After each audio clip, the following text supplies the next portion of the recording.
आप किसी चीज को सुनना चाहें या ना सुनना चाहें, यहां पर आप पूरी तरह से परतंत्र हैं। आपने निश्चित किया कि मुझे ये चीज नहीं देखनी है, आप स्वतंत्र हैं। आपने आंखें मूंद ली, आप डिस्कनेक्ट हो गए। आप उसी पोजीशन में हैं, आप उसी स्थान पर हैं, लेकिन आंखों की पलकें मूंदने से आप उन दृश्यों के प्रति शांत हो गए हैं। और ऐसे होता है, कई बार हम कोई मूवी देखने के लिए जाते हैं, कोई ऐसा सीन है जिससे हमें डर लगता है, हम आंखें मूंद लेते हैं। या तो कभी कभी कोई ऐसी स्थिति बनती है कि हम कोई राफ्टिंग में हैं या तो बंजी जंपिंग में हैं, डर लगता है ऊंचाई से या पानी से, तो हम आंखें मूंद लेते हैं। और आंखें मूंदने के फलस्वरूप हम स्वयं को उस अवस्था से डिस्कनेक्ट कर देते हैं। हमारे पास ये अधिकार है। कई बार ऐसा लगता है कि यदि हमने यहाँ बात की या हमने यहाँ कुछ चर्चा की तो संभव है कुछ विरोध हो जाए, तो यहाँ ना बोलना उचित है। और इस सिचुएशन में हम अपने माउथ को क्लोज कर देते हैं, शट डाउन कर देते हैं। ये इंद्रिय अवस्था हमारे पूरी तरह कंट्रोल में है।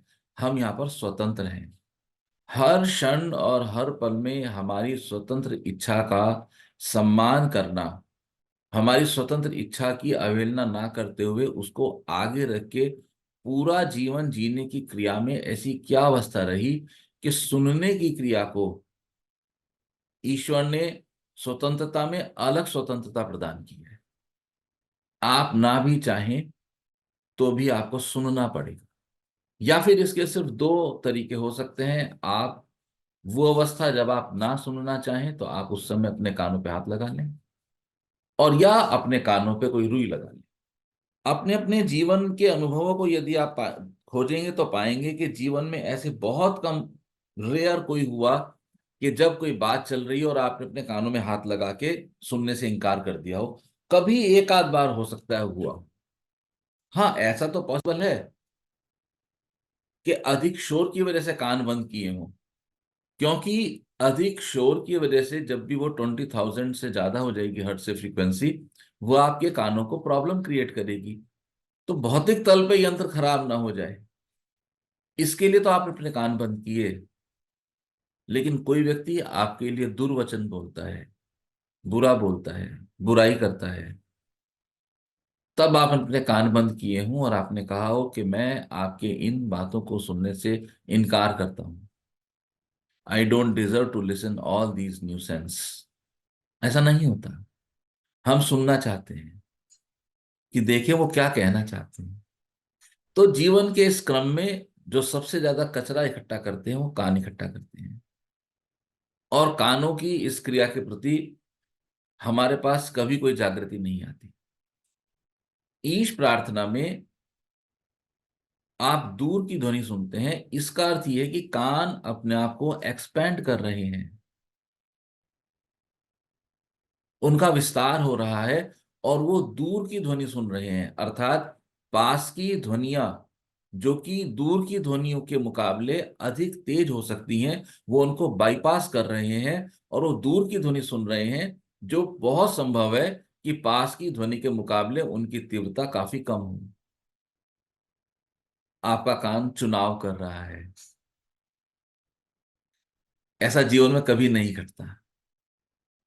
घटना तो दूर, ऐसा जीवन में हम कभी सोचते तक नहीं कि हम चुनाव करें कि हमें क्या सुनना है और हमें क्या नहीं सुनना है। इस प्रक्रिया के दौरान आप सुनने का चुनाव करते हैं। आपके कान आपकी स्वतंत्र इच्छा शक्ति के अनुरूप बरतते हैं, जो कि आपकी एक महत्वपूर्ण इंद्रिय है।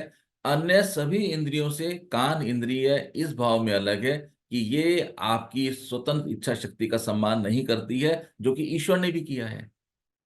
आप अपने कान को अपनी सार्वभौम सत्ता के भीतर ला रहे हैं, वो सार्वभौम सत्ता जिसका ईश्वर भी सम्मान करते हैं।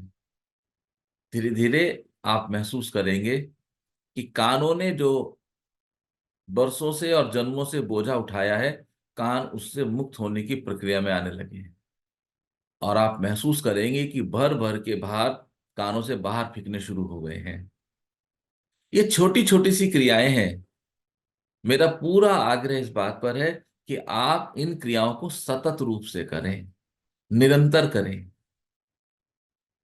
ये आपकी जर्नी है, आपको करनी है। आप करेंगे तो संभवतः आपको कोई अनुभव आ जाए। एक बार में आए, 10 बार में आए, नहीं कहा जा सकता। आपका मार्ग है, आपकी यात्रा है।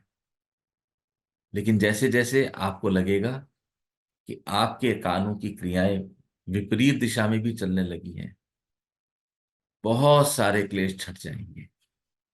बहुत सारा जो हमने कानों से सुना है अंडू हो सकता है। बहुत सारा जो हमें सुनने की ख्वाहिश नहीं है लेकिन हम परवश होकर सुनते हैं, वो बहुत सारा सुनने से विपरीत हो जाएगा। हम सुनने से इनकार कर देंगे। कभी आपने सोचा है कि ईश्वर आपकी स्वतंत्र इच्छा शक्ति का कितना सम्मान करते हैं? वो सिर्फ आपको अपने द्वारा निर्धारित फरिश्तों के द्वारा या उच्च आत्माओं के द्वारा सलाह देते हैं। निर्णय आपका होता है और हर निर्णय की जिम्मेदारी भी आपकी होती है। सभी साधक धीरे से आराम से बैठ के अपनी आंखों की पलकों को बंद हो जाने देंगे। आपको एक छोटी सी कहानी कहता हूं। एक बालक था। उस बालक को गायन सीखने की लगन थी। तो बालक ने कुछ परिश्रम किया कि मुझे कोई ऐसे अच्छे गुरु मिल जाएं जिनसे मैं गायन कला को सीख सकूं। बालक ने इस कार्य के लिए मेहनत भी की और ईश्वर को प्रार्थना भी किया। और कुछ ही समय में उस बालक को एक अच्छे गुरु की प्राप्ति हो गई। गुरु की प्राप्ति हुई तो उन गुरु के बारे में ये बहुत प्रसिद्ध था कि ये कुछ ही समय में गायन की फील्ड में लोगों को पारंगत कर देते हैं, परफेक्ट कर देते हैं। उस बालक को भी विश्वास था कि मुझे भी परफेक्ट कर दिया जाएगा। और इसी भाव से उस बालक ने उन गुरुजी को आग्रह किया कि कृपया आप मुझे भी सुर ताल के, स्वरों के सूत्र बताएं और इस फील्ड में मुझे, इस क्षेत्र में मुझे पारंगत करें। गुरुजी ने कहा ठीक है भाई, चले आओ, मेरा तो काम ही ये है, मैं तो तुम्हारे लिए ही बैठा हूं यहाँ पर। बात तय हो गई और वो बालक गुरुजी के पास अगले दिन सुबह पहुंचा सीखने के लिए। गुरुजी ने उसको कहा कि आप एक स्वर आ का उच्चारण करें। गुरुजी ने उसको प्रयोग के रूप में आ शब्द को उच्चारित करके दिखाया और कहा कि अब आप आ शब्द का उच्चारण करें। बालक ने जब मुंह खोला तो उसके मुंह से ला शब्द निकला। वो ला शब्द का उच्चारण कर रहे थे। गुरुजी ने कई बार समझाया कि आपको आ अक्षर का उच्चारण करना है, लेकिन बालक ने ला अक्षर का उच्चारण किया। और इस तरह से उस दिन की क्लास समाप्त हो गई। यही क्रम अगले 1 2 3 दिन, 4 दिन, 10 दिन चला। और जब गुरुदेव ने जाना कि ये बालक आ अक्षर का उच्चारण नहीं करता है, जो अक्षर मैं कहता हूं उसका उच्चारण नहीं करता है, ये उस अक्षर का उच्चारण करता है जो मैं नहीं कहता हूं, तो गुरुदेव ने बालक से कहा कि मैं आपको ये साधना सिखाने में असफल रहा हूं। आपको अभी अपने ऊपर कार्य करना है कि जो आपसे कहा जाए उसको आप ठीक से फॉलो कर सकें। और जब आप उस लायक हो जाएं तो आप पुनः वापस आए, मैं सेवा में तत्पर रहूंगा। उस बालक को वापस भेज दिया गया। क्या कमी थी उस बालक में? नैसर्गिक प्रतिभा थी उसके भीतर, बोलने की क्षमता थी उसके भीतर। ऐसा तो नहीं था कि वो गूंगा था और नहीं कर सकता है, बोल सकता था। गायन सीखने की इच्छा और रुचि थी उसके भीतर। आखिरकार वो 10 दिनों तक गुरु के दरबारे तक गया था। अनुशासन था, समय से पहुंचता था, सम्मान था उसके भीतर, गुरु का सम्मान करता था। लेकिन एक कमी उसके भीतर थी कि जब गुरु जो आदेश उसको करते थे वो उसकी अवहेलना करके अपने बुद्धि और मन के अनुरूप चलता था। बुद्धि और मन के अनुरूप चला हुआ वो बालक अपने गंतव्य को नहीं पा सका, यद्यपि उसमें सारी क्वालिटीज अवेलेबल थी। बुद्धि और मन आपको घुमाएंगे। बुद्धि और मन के घुमाव से निकलने की पूरी रेस्पॉन्सिबिलिटी आपकी अपनी है। ईश्वर, वो गुरुजी चाहते तो वो उसको जबरदस्ती करके, कुछ सजा दे के, दो थप्पड़ लगा के उसको बोल सकते थे कि ठीक से बोलो, लेकिन नहीं। गुरुजी ने उसकी स्वतंत्र इच्छा शक्ति का सम्मान किया, उसकी सार्वभौम सत्ता का सम्मान किया और सलाह दी कि आप कृपया आ अक्षर का उच्चारण करें। और जब देखा रेगुलर प्रयास के बाद भी ऐसा नहीं हो रहा है, तो गुरुजी ने उसको त्याग दिया, छोड़ दिया। प्रतीक्षा करूंगा। जीवन में आपके अंदर सब गुण, सब सद्गुण स्वभावगत होने के बाद भी अगर अध्यात्म के मार्ग पर आपकी उन्नति नहीं हो रही है, तो आपको इस चीज पर ध्यान देना चाहिए कि क्या कारण है। कहीं मैं स्वतंत्र इच्छा शक्ति का दुरुपयोग तो नहीं करता हूं? मेरी स्वतंत्र इच्छा शक्ति कहीं मुझसे उस मार्ग पे तो कदम बढ़ाने का आग्रह नहीं करती है जो आध्यात्मिक कल्याण के लिए नहीं बना है। आपको अपने भीतर खोजना होगा, आपको अपने आप को तलाशना होगा कि मैं किस मार्ग पर आगे बढ़ता जा रहा हूं। क्या इस मार्ग से मेरा आध्यात्मिक विकास हो रहा है? और जिस क्षण आपको महसूस हो कि हाँ, इस मार्ग से मेरा आध्यात्मिक विकास हो रहा है, आप उस मार्ग पर कदम बढ़ाइए। ईश्वरीय व्यवस्था के अनुरूप हर उस मार्ग पर जहां आध्यात्मिक कल्याण, आध्यात्मिक विकास संभव है, आपको गुरु मिलेंगे। पूर्व निर्धारित गुरु खड़े आपकी प्रतीक्षा कर रहे हैं। जीवात्मा जगत से बहुत सारी आत्माएं इस कार्य के लिए प्रयत्नशील हैं कि किस तरह आपका आध्यात्मिक कल्याण हो। आपकी चेतना आपकी सांसों पर है। आप अपने आध्यात्मिक कल्याण के मार्ग पर एक कदम बढ़ाएंगे तो ईश्वरीय जगत से आपको उसका 10 गुना सपोर्ट मिलेगा। जैसे जैसे जैसे जैसे आप भीतर में शांत होते जाएंगे, आप उस सपोर्ट की ध्वनि को साफ साफ सुन सकते हैं। आपको ख्याल रखना होगा कि आ की बजाय ला के उच्चारित करने का पूरा श्रेय उस बालक को है। यदि वो बालक अन्य शिष्यों के ऊपर ये आरोप लगाते हैं कि उनकी वजह से मैंने आ नहीं ला बोला क्योंकि वो ला गा रहे थे, तो ये आध्यात्मिक जगत में पूरी तरह से एक गलत घटना होगी। अपने प्रत्येक कर्मों के लिए आप ही उत्तरदायी हैं। फलस्वरूप प्रत्येक कर्म के फल के लिए आप स्वयं उत्तरदायी हैं। जब कर्म करते हुए ख्याल नहीं किया, तो अब जब फल आ रहा है तो उसको स्वीकार करना सीखिए। आपको अपने कर्मों के फलों को स्वीकार करना आना चाहिए, और कर्मों के फलों को स्वीकार भी ग्रेसपूर्ण तरीके से करना है, गरिमामय तरीके से करना है। हम में से बहुत लोग जीवन में जब कष्टपूर्ण समय आता है तो हम लोग दूसरों पर आरोप लगाना स्टार्ट कर देते हैं, या तो स्वयं रोना शुरू कर देते हैं, चीखना शुरू कर देते हैं, दूसरों को दोषी मानना शुरू कर देते हैं। ये कोई अच्छी स्थिति नहीं है। आपके जीवन में यदि सुख का क्षण आता है और आप मानते हैं उसके लिए आप ही उत्तरदायी हैं, तो जब कष्ट का क्षण आए, दुख का क्षण आए, तो स्वीकार कीजिए कि इस क्षण के लिए भी मैं ही उत्तरदायी हूं।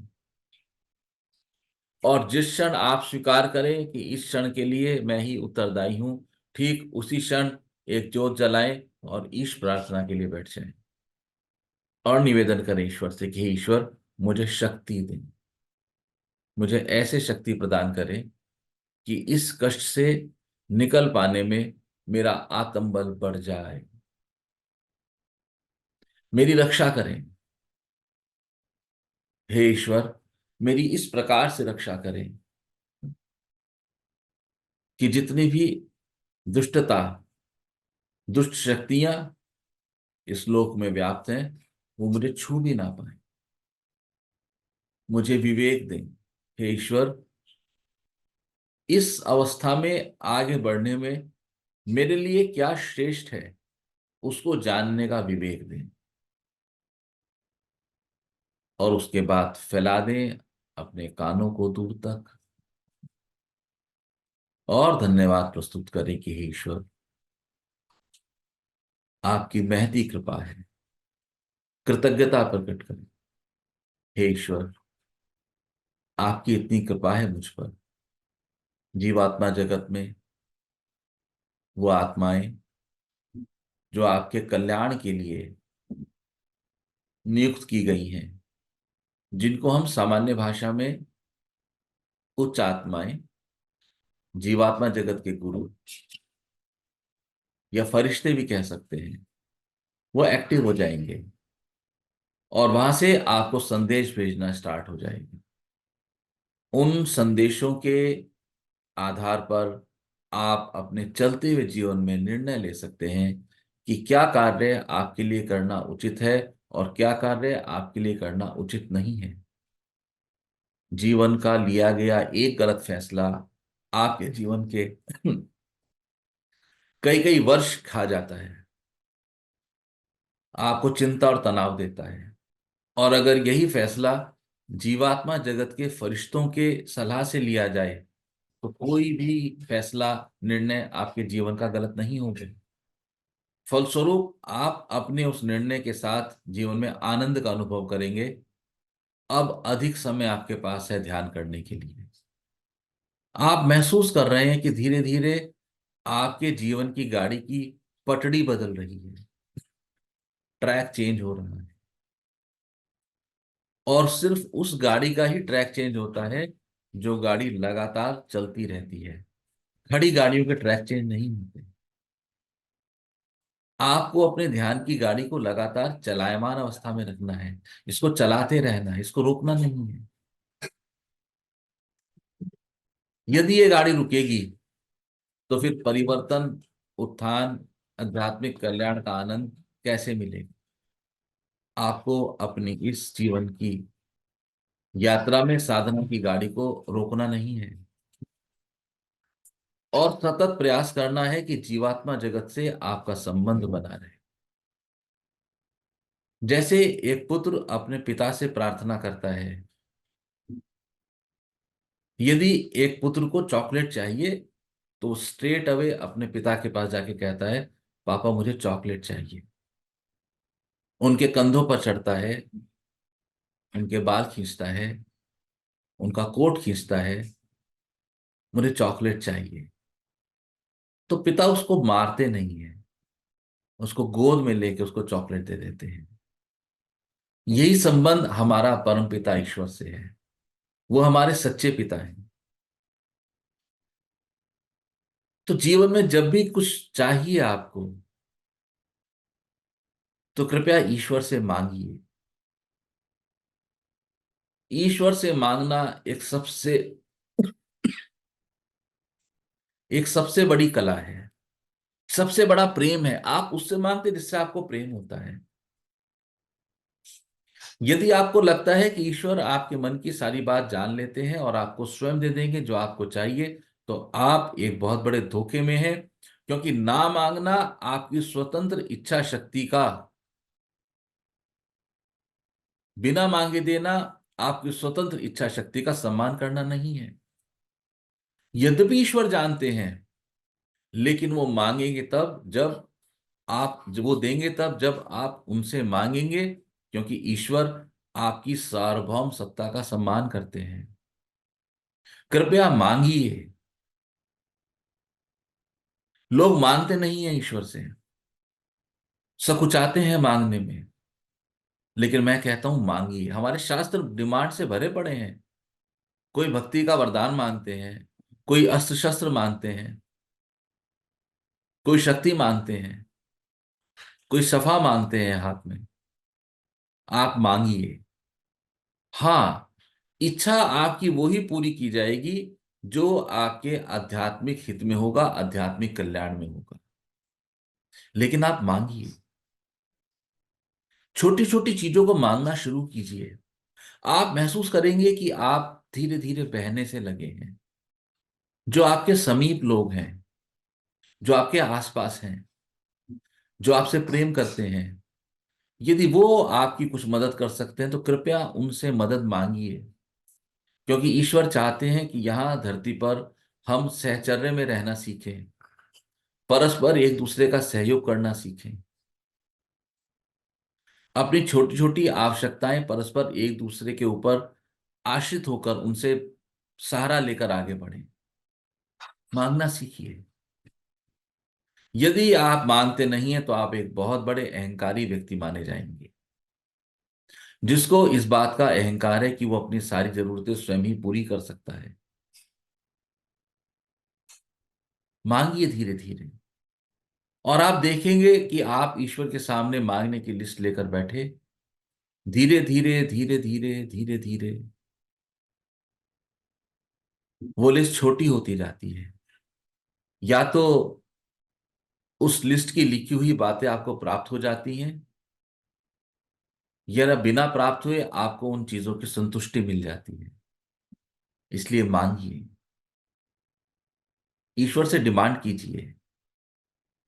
हे परमपिता परमेश्वर, मेरी ये इच्छा है।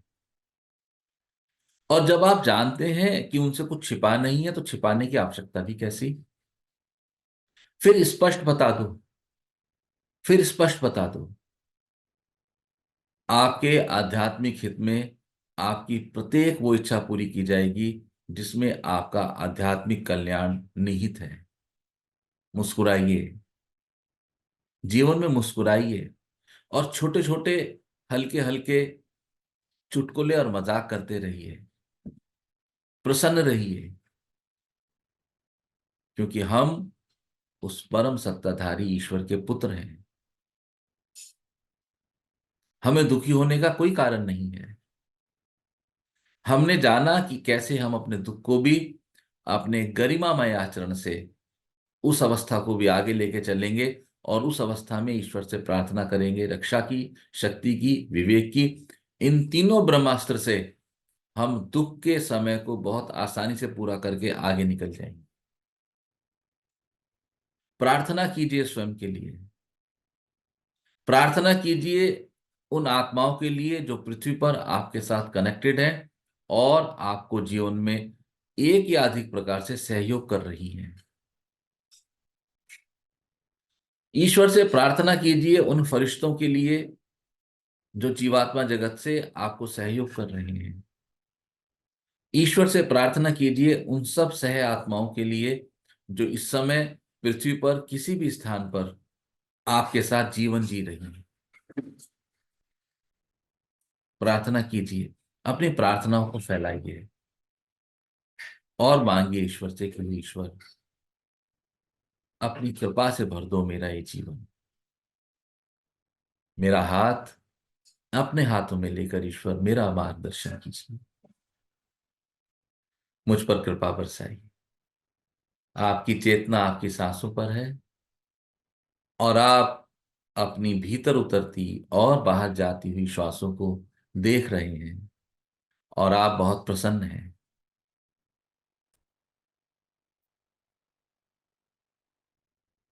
अपनी प्रार्थनाओं को ईश्वर तक प्रेषित करें। प्रार्थना बहुत लंबी नहीं होनी चाहिए, सूक्ष्म होनी चाहिए।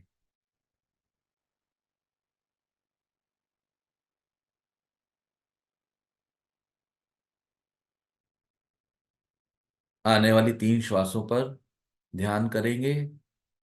Breathe in and breathe out, breathe in and breathe out, breathe in and breathe out. तीसरे श्वास के साथ ही धीरे धीरे अपनी आंखों की पलकों को खुल जाने देंगे और ईश्वर को धन्यवाद करते हुए मुस्कुराएंगे। अपनी कृतज्ञता ईश्वर को प्रेषित करें और उनसे प्रार्थना करें कि हे ईश्वर, आपकी कृपा मुझ पर सदैव बनी रहे। आपका बहुत बहुत धन्यवाद। कल सुबह 8 बजे हम सब फिर मिलेंगे, साधना के प्रयोग करेंगे। सभी साधक एक एक भजन तैयार करके लाएंगे। आप सब आनंदित रहें। ईश्वर आप सबको अपना आशीर्वाद प्रदान करें। नारायण। नारायण।